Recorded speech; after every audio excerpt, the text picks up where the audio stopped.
Olá para você que acompanha a programação da Teleli e da Foco On TV. Eu sou Pauline Lima e está no ar o Nosso Dia. Já quero agradecer a você pela sua companhia, pedir para você curtir, comentar, compartilhar essa transmissão. Afinal, esse momento, esse programa foi pensado para você, para levar até você momentos de informação, de interação, de inspiração e, é claro, momentos de leveza para o seu dia. Por isso, nós vamos ter vários quadros, muitos convidados especiais e prêmios, porque nada melhor para deixar o nosso dia mais leve do que um mimo, um prêmio, né? E eu já quero te dar um spoiler do nosso prêmio de hoje. Olha só, hoje o nosso prêmio aqui é um serviço essencial para homens, para mulheres, para adolescentes que estão passando aí pela puberdade, tendo aquele monte de hormônios com espinhas. Nós estamos aqui oferecendo para você, em parceria com o Estúdio Figueira, uma limpeza de pele completa e ainda um design de sobrancelha. Você vai realizar esses serviços lá no Estúdio Figueira, que fica na rua 24 de maio, no centro, bem naquele prédio bem conhecido, o Rio Negro. Lá você vai falar com a Ju, com a Anne. Quero aproveitar para mandar um beijo para as meninas, são maravilhosas. E para você concorrer a esse prêmio é muito fácil. Você vai curtir, comentar essa transmissão, deixar um comentário aqui sobre o que você quiser, sobre o assunto que a gente vai discutir agora, debater, e também vai compartilhar essa transmissão aí nos seus stories, me marcando e marcando a Teleli, tá bom?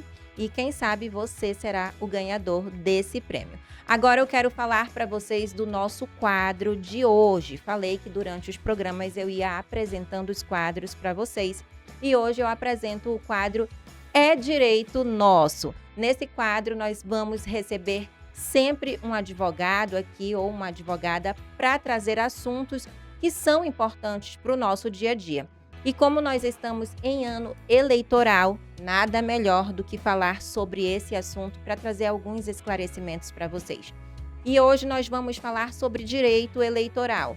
Para você, talvez esse assunto pareça complexo, mas o nosso objetivo aqui hoje é traduzir esse juridiquês para uma linguagem que você consiga compreender, assimilar e identificar se os seus direitos estão sendo desrespeitados. Para você identificar isso, você precisa conhecer esses direitos. E para falar melhor sobre esse assunto, eu convido agora a doutora Denise Coelho, que é especialista nessa área, já atua há mais de 10 anos e vai trazer muitos esclarecimentos para a gente.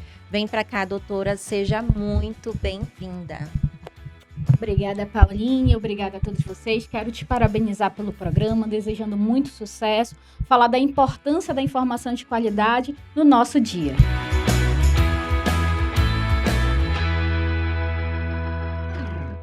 Então, meu povo, é direito nosso saber tudo o que deve e que pode acontecer dentro desse período eleitoral e principalmente o que não pode. E é por isso que ela está aqui hoje para nos esclarecer.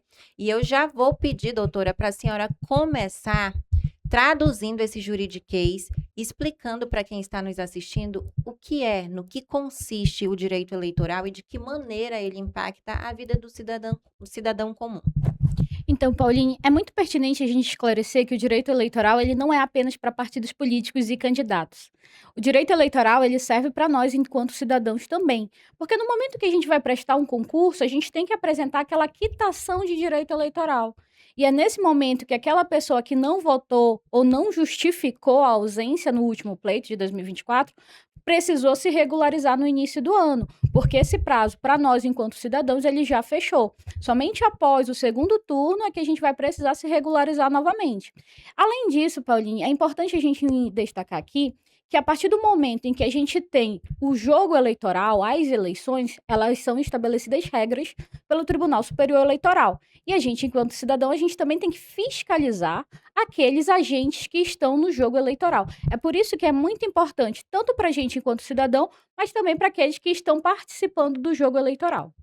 Perfeito. Então, vamos entrar aqui num assunto que gera muita interrogação ainda na mente de quem está assistindo, principalmente Porque de uns anos para cá, a gente vê que a eleição, as campanhas, elas são muito midiáticas, elas são muito feitas pelo Instagram, pelas plataformas digitais. E aí, às vezes, a gente vê uma propaganda, vê alguma coisa, não sabe identificar se isso já é uma propaganda, se não é. E se é, já pode? Quando é que pode? Então, vamos entrar nesses períodos. Eu queria que você explicasse um pouquinho para a gente quais são os principais prazos desse que o eleitor precisa conhecer para acompanhar essas campanhas, esse período de defeso eleitoral também, as convenções partidárias. Explica um pouquinho para a gente sobre esse calendário. O que que acontece, Paulinho? Hoje, agora ainda em julho, nós estamos no período da pré-campanha. E é muito importante quando você destaca que às vezes a gente fica na dúvida: será que já começou a eleição? Porque nem sempre a gente está atento ali nesse calendário eleitoral. O dia a dia é muito dinâmico. E aí, a partir desse momento, o que que eu tenho para destacar aqui para vocês? A gente ainda está nesse período da pré-campanha. Não pode haver o pedido de voto expresso daqueles pré-candidatos. A partir de que momento é que os pré-candidatos se tornam candidatos? A gente vai para o prazo justamente que vai iniciar no dia 20 de julho e vai até 5 de agosto, que são as convenções partidárias. E o que acontece nessas convenções partidárias? É uma reunião pública onde os partidos políticos, de fato, vão escolher quem vai disputar a eleição. É importante também a gente esclarecer que as federações, que são reuniões de um ou mais partidos políticos, também vão escolher os seus candidatos para disputar a eleição de 2026, Paulinho. Perfeito, olha só. Muita coisa aí que passa batido para o cidadão comum que fica vendo, será que pode, será que não pode? Aí, porque tem lá os comentários, aí tem gente dizendo, apontando que não pode, então é importante a gente saber.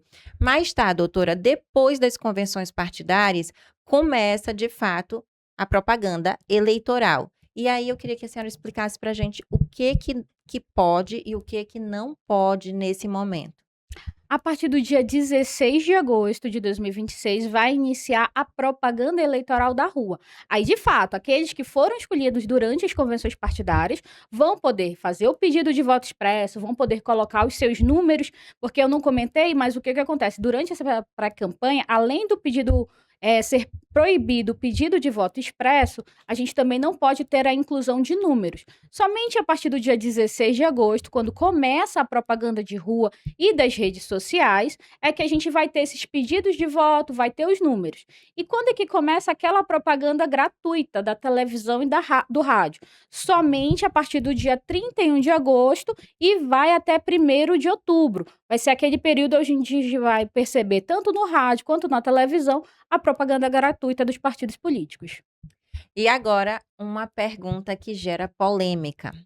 Muitos amam, outros odeiam, que é o uso da IA, da inteligência artificial. Esse é um assunto muito atual também dentro desse período eleitoral. Como é que a gente pode identificar o que é permitido e o que não é permitido no uso da IA dentro das propagandas eleitorais? Então, de início, eu já esclareço. Vai poder sim utilizar ferramentas de inteligência artificial durante a propaganda eleitoral das redes sociais. Contudo, os candidatos têm que colocar o destaque do rótulo. O que isso significa? Eu publiquei um vídeo, eu publiquei uma imagem onde eu utilizei a ferramenta de IA para colocar ou imagens ou modificação de voz, algo nesse sentido. Eu vou ter que destacar que aquela produção daquele conteúdo utilizou a inteligência artificial. Caso o candidato não coloque, ele poderá sofrer as sanções perante a Justiça Eleitoral. E é bom a gente destacar também, Pauline, que as deepfakes, que são aquelas utilização da IA para manipular o conteúdo, onde ele venha prejudicar um candidato, isso é terminamente proibido. Então, assim, se a gente verificar enquanto cidadão que há uma publicação feita com IA e não há esse rótulo de destaque, eu já posso printar e encaminhar no aplicativo Pardal do Tribunal Superior Eleitoral através de uma denúncia. E a denúncia também é anônima, porque às vezes a gente fica com receio de fazer aquela denúncia. Eu posso encaminhar e o tribunal vai recepcionar a denúncia. Perfeito, muito importante, olha só. Então você aí de casa já pode ficar de olho. se deparou com uma propaganda que não tem esses critérios que a doutora falou, o que o cidadão comum pode fazer, doutora? Ele vai poder printar aquele conteúdo, encaminhar no aplicativo Pardal, fazendo a nossa parte enquanto cidadão, um agente fiscalizador durante a eleição. E não se preocupe, a denúncia ela é anônima, o Ministério Público Eleitoral vai recepcionar a denúncia e se for averiguado que de fato há um ilícito eleitoral, abre-se o procedimento para que aquele candidato ou a pessoa responsável pelo conteúdo possa ali perante a Justiça Eleitoral apresentar a sua defesa. E, Paulinho, eu quero destacar também que o ato de compartilhar um conteúdo também pode implicar para a gente, enquanto cidadão, se aquele conteúdo for falso, se aquele conteúdo tiver algo que esteja ali desequilibrando a balança do pleito eleitoral, nós, enquanto cidadãos comuns, também vamos poder estar ali sofrendo qualquer tipo de representação perante a Justiça Eleitoral. Olha aí, ó, mais um alerta. É importante ficar de olho nos conteúdos que você vai compartilhar aí nas suas redes sociais. Doutora, essa pergunta nem está aqui no meu script, mas a gente conversava agora há pouco antes do programa e eu acho interessante falar sobre as denúncias que acontecem, principalmente dos candidatos que estão ali, né, disputando o pleito. E aí, às vezes, eles veem num portal, num site, uma matéria, eles não gostam do teor da matéria, de alguma coisa que foi colocado ali, e eles pedem para que essa matéria seja retirada. Quais são as principais denúncias e o que pode e o que não pode? É claro, né, que acima de tudo existe a ética, mas às vezes, mesmo com ética, algumas pessoas que estão sendo expostas, elas não gostam e querem que retire essa matéria. Então, Paulinho, o que que acontece? Nesse momento, durante a eleição, a gente tem um período muito curto. Qual é o objetivo? Manter sempre o equilíbrio entre os jogadores, né, que são os candidatos que estão disputando a eleição. Se durante a eleição, esse período, a gente verifica, o candidato verifica que determinada publicação está lhe prejudicando nessa corrida eleitoral, ele pode sim acionar a defesa perante a Justiça Eleitoral para a retirada daquele conteúdo. E aí a gente vai para uma outra situação. O direito da personalidade, que é o do candidato que está sendo atingido, e o direito de liberdade de imprensa, como você bem colocou, respeitando todas as normas ali éticas, publicando conteúdos que tenham veracidade, e aí aquele portal ou aquele jornal de notícias, ele poderá esclarecer a sua defesa. E é importante destacar também, Paulinho, que eu entro com a ação, eu tenho um prazo também. Então a gente vai ter o prazo para o juiz se manifestar, para que aquele portal possa se defender e ele tomar a decisão se vai retirar a publicação ou se vai manter a publicação. O que eu sempre destaco para todo mundo é que se a notícia ela tem fundamentação, se ela tem veracidade, e é importante também a gente colocar, Paulinho, que eu não posso trazer uma notícia que aconteceu há 10 anos atrás, porque a Justiça Eleitoral pode entender, e esse vem sido os julgados do nosso tribunal e do Tribunal Superior, que se eu revivo uma matéria que aconteceu há 10 anos atrás, eu posso estar sendo considerado ali fake news, porque aquela matéria, aquele fato aconteceu, mas não aconteceu neste momento. Doutora, ainda falando das redes sociais, do que é publicado ali, de como identificar uma propaganda que está com o uso de IA, mais importante do que isso é identificar uma propaganda enganosa, uma fake news. Como é que a gente pode fazer isso? Então, Pauline, o que a gente recomenda? Verifiquei que determinada notícia, ela tem ali um conteúdo muito chamativo. O título daquela informação, tu sabe que ela já é ali uma informação chamativa. Me chamou a atenção, o que que eu vou fazer? Eu vou pegar aquele conteúdo que foi publicado e eu posso jogar, inclusive, no Google para verificar se em outras fontes existe ou não aquela situação. Se eu fiz essa checagem e aí eu não consegui identificar, ou os outros sites onde tem a mesma informação não são sites tão, assim, conhecidos, digamos, a gente pode fazer aquele print dessa matéria e fazer a denúncia ali no Pardal. Perfeito. E ainda dentro desse tema, os impulsionamentos, eles são permitidos? Tem um limite para isso?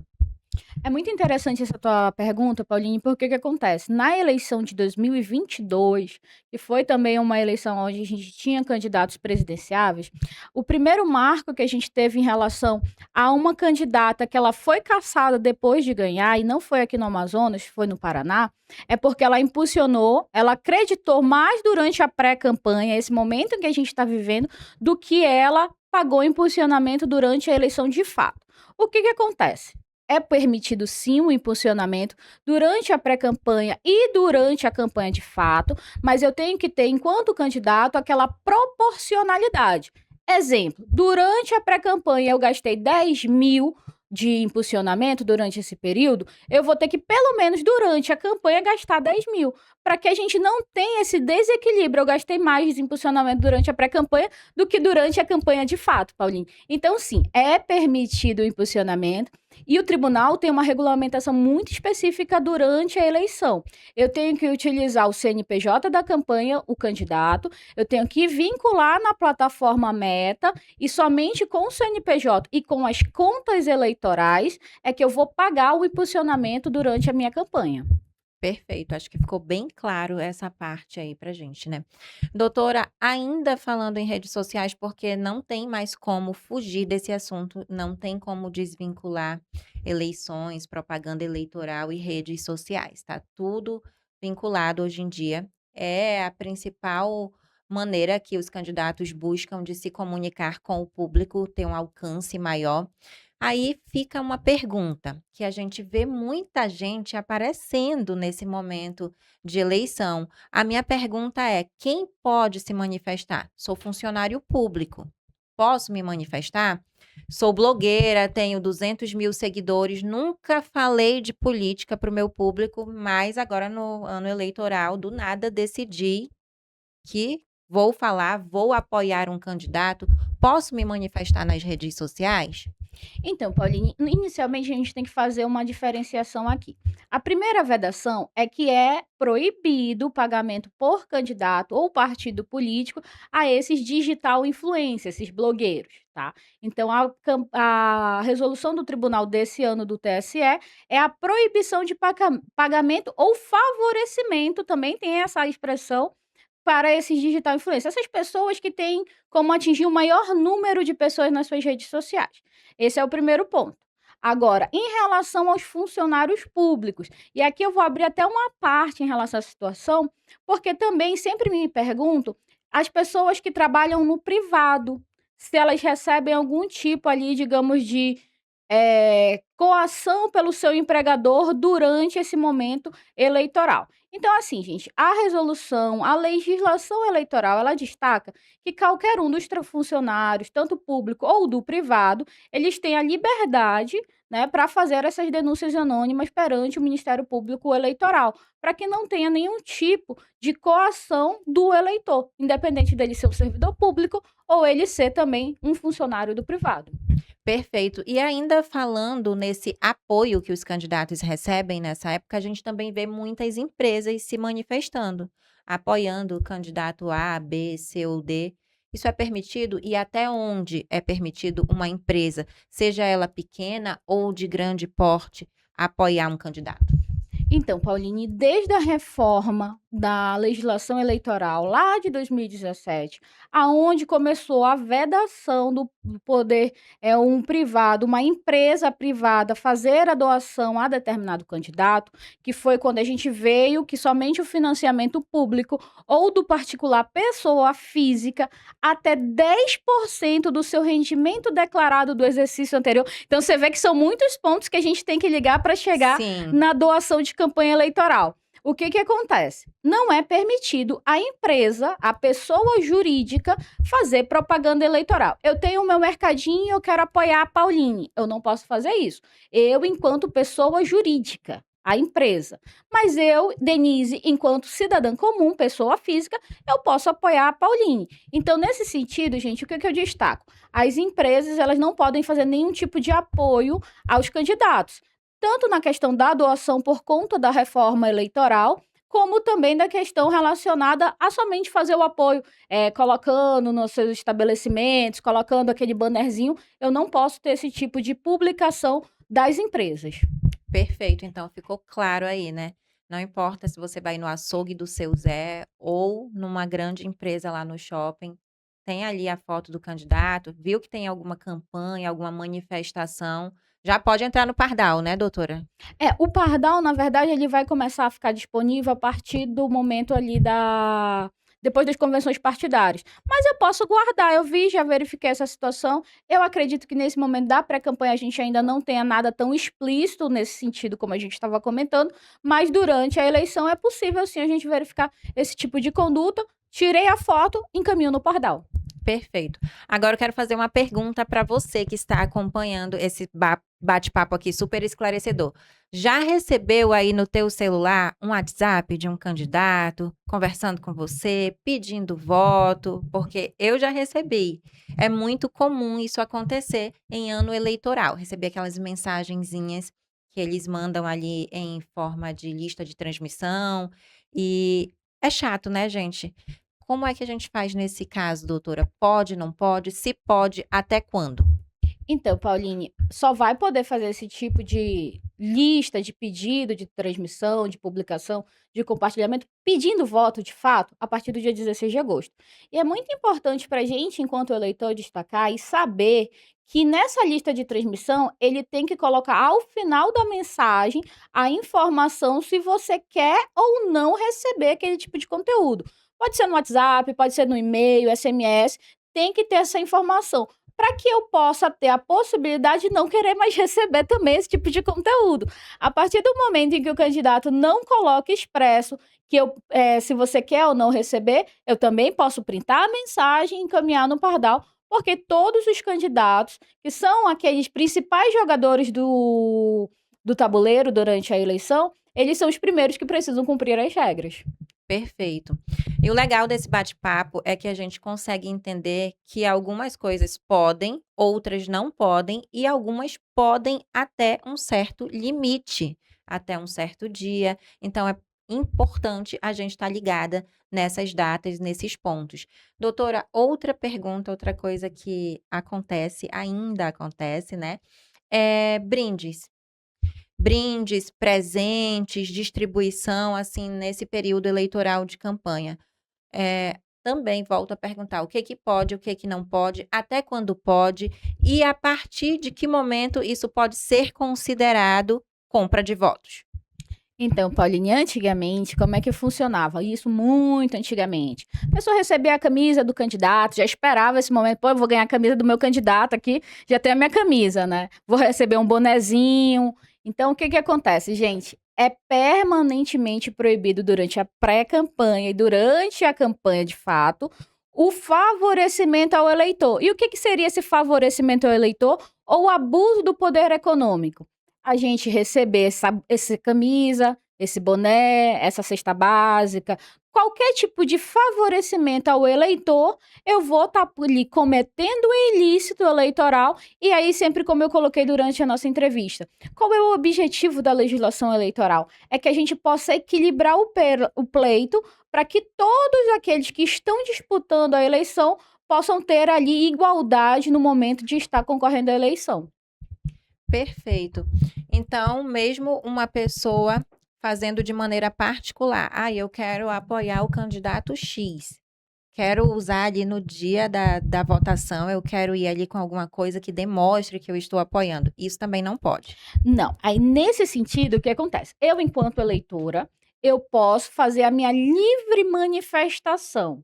O que significa isso? Eu vou com o meu próprio rendimento, com o meu próprio dinheiro ali na gráfica, imprimo a camisa do candidato que eu quero apoiar, manifestar o meu voto, e aí eu posso, inclusive, no dia da eleição, estar com aquela camisa. Mas eu comprei com o meu dinheiro, eu não recebi do candidato, eu, enquanto eleitor, estou apenas manifestando o meu apoio a determinado candidato. Perfeito. Acredito que a gente conseguiu esclarecer muita coisa nesse bate-papo aqui. Isso daria para a gente conversar aí mais umas 2 horas. Tem muita coisa a ser esclarecida. Esses prazos também não entram na nossa cabeça assim de primeira, doutora. Como é que a gente faz para acompanhar? Existe um site, um calendário onde a pessoa que está nos assistindo possa ir lá? Deixa eu ver, será que já pode isso aqui? Será que não pode? Onde é que eu posso confirmar essa informação? Existe sim, Paulinha. A gente tem o site do Tribunal Superior Eleitoral, o TSE, que é quem editou esse calendário através das resoluções editadas em março de 2026. Sim, cada eleição a gente tem uma resolução nova. Então, para a gente que atua na área, para aquelas pessoas que vão disputar a campanha, porque o programa pode ser para quem está aí como pré-candidato, observar também os prazos para ele cumprir, ou ela cumprir. Então, o tribunal edita o calendário eleitoral. Aí a gente também pode verificar na página do site do TRE, que é o nosso Tribunal Regional, e o TRE ele está com uma publicação muito pertinente, que ele está publicando esses prazos. A página das redes sociais mesmo do Instagram, TREAM, ele tem publicado. Começou o prazo agora de 4 de julho do Defesa Eleitoral, ele já publicou e já informou o que pode e o que não pode. O próximo prazo, agora, como a gente comentou, vão ser as convenções partidárias. Então, assim, é legal a gente estar ali nas redes sociais, deixa eu observar aqui, será que pode, não pode? O nosso Tribunal Regional Eleitoral tem feito um papel muito importante também nas redes sociais. São pequenos detalhes, algumas informações. Eu sei que não é fácil entender tudo de primeira, mas é importante que a gente faça um esforço, né, doutora, para começar a compreender melhor essa situação das eleições, para que realmente a gente consiga votar com mais consciência. Doutora, quero agradecer a sua participação aqui, dizer que esse quadro é um quadro voltado para a área do direito, em todas as áreas, né? Então, a gente sempre vai ter um advogado aqui para nos esclarecer. Essa estreia desse quadro foi com você e eu amei. E o nosso programa vai estar sempre de portas abertas para te receber. Afinal, estamos em um ano eleitoral e a gente ainda vai precisar falar muito sobre esse assunto. Pauline, quanta honra estar aqui estreando o quadro do direito aqui. É muito importante a gente ter essa comunicação, essa informação de forma mais clara, de um bate-papo como a gente teve aqui hoje. Espero ter compartilhado um pouquinho do que eu sei, ter transmitido aqui as informações de uma maneira mais leve, mais objetiva, para que cada um que vai assistir o nosso programa entenda e busque de fato seus direitos. Então, eu quero te parabenizar pelo quadro, parabenizar pelo programa, desejando muito sucesso e conte com a gente para que a gente possa contribuir da melhor forma possível como advogada. Muito obrigada e obrigada também a você que está aí do outro lado nos acompanhando. Quero pedir para você clicar aqui, olha só, no @ da doutora Denise, ela que veio aqui hoje, nos esclarecer, compartilhar um pouquinho desse conhecimento, um conhecimento que a gente sabe que ela não adquiriu da noite para o dia, são mais de 10 anos aí de dedicação, de estudo. Então, quero muito deixar aqui, né, o nosso agradecimento de coração por essa participação. Conhecimento é riqueza, conhecimento é poder. Então, quero que você maratone aí toda essa entrevista, preste atenção, não entendeu alguma coisa, volta um pouquinho e, claro, né, segue a doutora, porque aí você vai poder mandar lá um direct. Doutora, não entendi isso aqui, me explica isso aqui, eu tenho certeza que ela vai poder te ajudar. E assim a gente vai galgando aí, ó, novos degraus, novos conhecimentos e fazendo escolhas mais assertivas para a nossa vida e principalmente para o nosso estado e para o nosso país. Quero te agradecer muito pela sua companhia. Fiquem com Deus e até semana que vem.